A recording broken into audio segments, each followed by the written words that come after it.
Welcome, Crow's Covered Tribe. This is your Scorpio 2022 horoscope.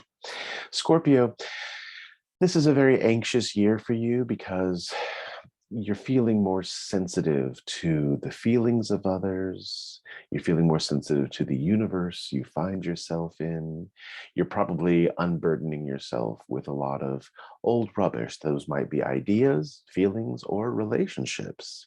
This could also be places that you live that you're no longer happy in. When I think of Scorpio, I prefer to think of Scorpio in the way the ancient Greeks did. It is simultaneously the serpent and the eagle. It is, on the one hand, a thing that flies as high as anything can, and also the thing that lurks in dark, low places. This is best because it gives you a picture of how Scorpios range from one extreme to another. This year is going to really exemplify that. You'll have some very high heights and you'll have some very low lows. I urge you not to act out of emotion when you're experiencing your low lows.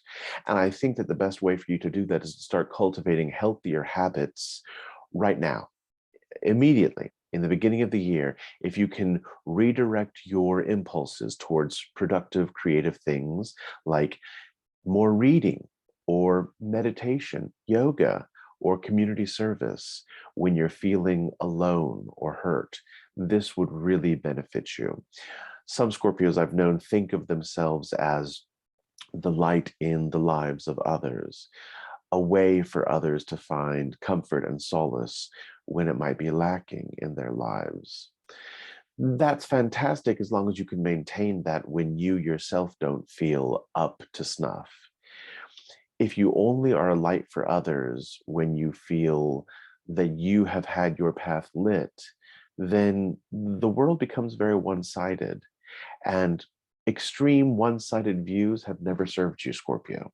So try to broaden your horizons and cultivate healthier habits for the kinds of anxiety you're going to be feeling this year. This is also a year where old lovers from long, long ago, will be resurrected. They will come back around. And you should probably consider redressing whatever concerns caused you two to split up in the first place. Now, when I say that, what I mean is maybe why you broke up in the first place wasn't really that meaningful. Maybe what you should do is think about how you've changed as a person. Think about how you've grown. Think about how they've changed. Think about how they've grown. And maybe, just possibly, you can start a new relationship. I only advocate this if you have completely finished whatever relationship you're in right now. I do not advocate trying to balance multiple lovers, even though I know that is something you occasionally do. It's a bad behavior, and it's not something that makes anyone feel supportive of you or your views. You should also think about what kinds of financial activities you've been engaging in lately. You are a dilettante, and that's not a bad thing. It's just who you are. You like to have your fingers in multiple pies at the same time. It's probably a good time for you to stop that and to seriously consider dedicating yourself completely to one major project or primary project, and then with your free time, focusing on a side hustle.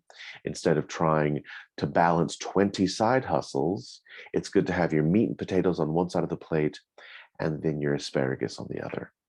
May 16th is an important date because you'll have a full moon and a lunar eclipse in your sign. This is going to give you some strange feelings. This is also probably going to make you feel very, very anxious. I would urge you to funnel that anxiety into cultivating your personal psychic sense. Scorpio is one of the most intuitive signs of the entire zodiac, and I find them to be at their best when they are feeling sensations they don't know what to do with. That's what this full moon lunar eclipse in your sign on May 16th is going to do. You might want to pick up a different method of sortilege or divination than you've practiced in the past, or learn an all-new oracular art. But focusing your capacity for precognition into this date will plant seeds and opportunities that will bloom and improve your intuition as time goes by. October 23rd recognizes Venus entering your sign. This is when you will probably pull the trigger on whatever relationship you're either in to end it, or relationship you want to be in to begin it. This is also the same day that the sun enters your sign. So if we see Venus entering Scorpio on October 23rd and the sun entering Scorpio on October 23rd, then clearly this is a time for a life-changing relationship adjustment. And when I say life-changing, I do mean life-changing. This will probably destroy all your old ways and allow you an opportunity at building completely new ways. October 25th also has the new moon solar eclipse in your sign. This is going to be very similar to May 16th, where you should be focusing all of your anxiety and psychic energies into some new outcropping of thought that you've never explored before. Maybe think about reading a book on philosophy that is completely different than anything you've ever been exposed to. I know you don't like being out of your comfort zone, but 2022 is the year for you to work past that. And I'm not telling you you have to, but you will benefit from it if you do. October 29th has Mercury entering your sign. So with all these changes going on, you will have clarity of thought and the grace of Mercury to properly communicate your wishes, feelings, ideas, and goals to those around you who may or may not be of service. You don't need a lot of people to help you. You're very self-sufficient, but sometimes it's nice to have someone who listens, understands, and can help us with whatever our projects are. So until next time, have a fantastic 2022, Scorpio.